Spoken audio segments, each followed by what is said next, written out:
Hello, this is Dave, and welcome to Equity Story. Again, great to see the charts. Green, a good green day. I think that's really, hopefully, bullish. Hopefully, I don't know. I think there will be a little bit of resistance this week, but hopefully, we can trade sideways to slightly up, if anything.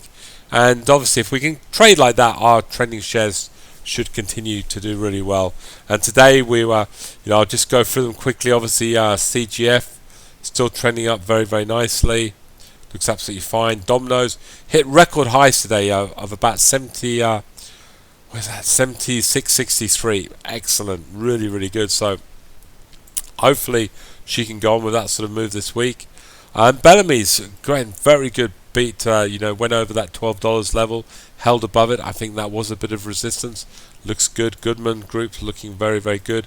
FPH up 1.3% today. Looks really very, very, very, very good. I mean, this is one of my favorite trending stocks, and again looks excellent. Vocus, absolutely stunning. Still looks really, really good. We put Car on today. Not the cleanest trend actually. Car has these big days. Quite a volatile stock. So I think a little bit like Bucking Broncos, maybe riding a bit of a wild horse. This one's going to take us for a bit of a ride. We've got to be careful we don't get shaken off with it if it has a decent fall down. But I think this is going up. Fundamentally the story's right, and I think the chart looks absolutely fantastic. So happy to add it as a trending story. And talking about great charts, really happy to add GHC. Again, what a chart, come back. Hit that 50-day moving average back in February, bang, bounced straight off it, and again, done something pretty similar movements, starting to bounce back off it. That's where, on the pivot, that's where we're calling it. Bang, up she goes, and I think we said buy under sort of 210, sort of went up to 212 pretty quickly, but I don't see any reason why this can't go up. And what were those highs? Retest those highs of 225. So I think absolutely looks fantastic. Again, we had a great day today with the obviously the 3-year growth stories, and we're very lucky at Equity Story. We got I think a fantastic team here, and certainly our analyst, we call him Shakespeare, Shakes for short. Again, he came up with an absolute beauty here with ITQ.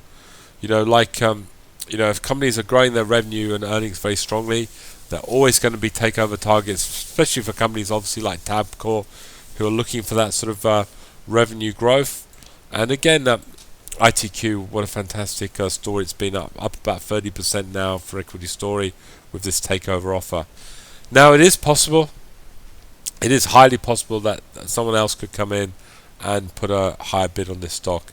Whether you want to just take a bid off the table now and put it into another company, that's fine, but I think or just hold it for sort of 2 weeks or 3 weeks and see if someone else, this company did have a takeover offer from a South African group in about 550 not too long ago, about 3 or 4 months ago.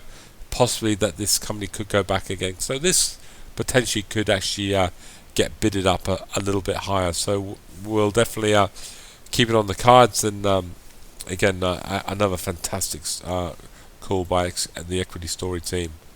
Again, CM8 again starting to move. CM8's a stock we like. Obviously, it's had huge revenue growth. It's the earnings actually looking really good, and they've just signed a deal with Smart Trans in China, which I think potentially could bring in a lot more revenue. And again, as long as the company keeps signing these sort of deals, growing their revenue, and obviously entering into China is, I think it's heavily under sort of I think it's undervalued now. Carmichael's, I think, just put out a recommendation or a target price of about 68 cents on it. It is undervalued company in its field compared to its peers, and I think at today's price action was certainly very, very bullish. Just before I go tonight, we had good news. We've had fantastic 10 baggers, and we've had some that's gone up 400 and 500%, and some that double pretty quickly. But sometimes we've had one or two that just haven't done what they're meant to do, and Cassini was one of those. Again, obviously it's because it's a resource play. They do potentially have the biggest underdeveloped nickel mine in Australia, but apparently maybe not for long. They just signed a nice deal with Oz Minerals, who are coming in there, putting about 33 million in, hopefully looking to take this project to another level. And this is actually quite exciting if it does happen for them. You know, this could be I think easily maybe a 25 to 30 cent stock. So it's an interesting time for Cassini. The jury's still out there. I think Oz Minerals have come in now. They're putting 3 million in, and then potentially another 33 million to get this project up and going. But again, I think it's been a great result for Cassini after a pretty difficult time actually in the resources sector over the last sort of year or so.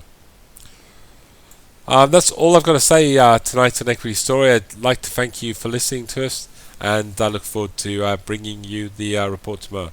Good night. Thank you. Bye bye.